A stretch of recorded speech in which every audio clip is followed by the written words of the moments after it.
प्रभुं प्राणनादं विभुं विश्वनादं जगन्नाथनादं सदानन्दभाजं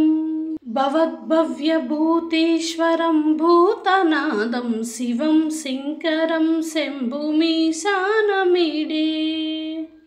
गलेरुण्डमालं तनौ सर्पजालं महाकालकालं गणेशादिपालं जटाजूटगङ्गोत्तरं गैर्विशालं शिवं शङ्करं शम्भुमीशानमीडे मुदामाकरं मण्डनं मण्डयं तं महामण्डलं भस्मभूषाधरं तम् अनादिं व्यपारं महामोहमारं शिवं शङ्करं शम्भुमीशानमीडे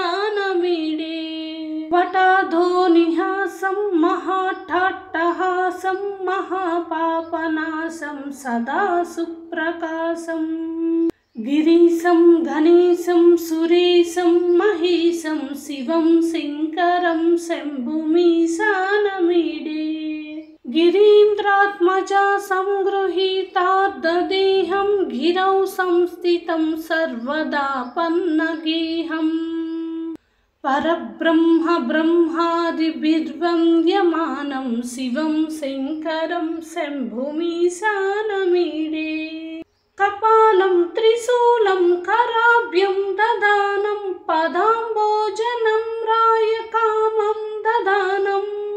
बलिवर्धमानं सुरानं प्रधानं शिवं शङ्करं शम्भुमीशानमीडे शरच्चन्द्रगात्रं घनानन्दपात्रं त्रिनेत्रं पवित्रं गणेशस्य मित्रम् अपर्णाकलत्रं सदा सच्चरित्रं शिवं शङ्करं शम्भुमीशानमीडे सर्पहारं चिदाभूविहारं भवं वेदसारं सदा निर्विकारम् श्मशाने वसन्तं मनोजं दहन्तं शिवं शङ्करं शम्भुमीशानमीडे स्वयं यः प्रभाते नरः शूलपाणे पठेत् स्तोत्ररत्नं त्विह प्राप्य रत्नम् सुपुत्रं सुधान्यं सुमित्रं कलत्रं विचित्सैनमाराध्य मोक्षं प्रयाति ब्रह्ममुरारिसुरार्चितलिङ्गं निर्मलभासितशोभितलिङ्गं जन्मजदुःखविनाशकलिङ्गं तत्प्रणमामि सदा शिवलिङ्गं देवमुनिप्रवरार्चितलिङ्गं कामदहनकरुणाकरलिङ्गं रावणदर्पविनाशनलिङ्गं तत्प्रणमामि सदा शिवलिङ्गं सर्वसुगन्धसुलेपितलिङ्गं बुद्धिविवर्धनकारणलिङ्गं सिद्धसुरासुरवन्दितलिङ्गं तत्प्रणमामि सदा शिवलिङ्गं महामणिभूषितलिङ्गं फणिपतिवेष्टितशोभितलिङ्गं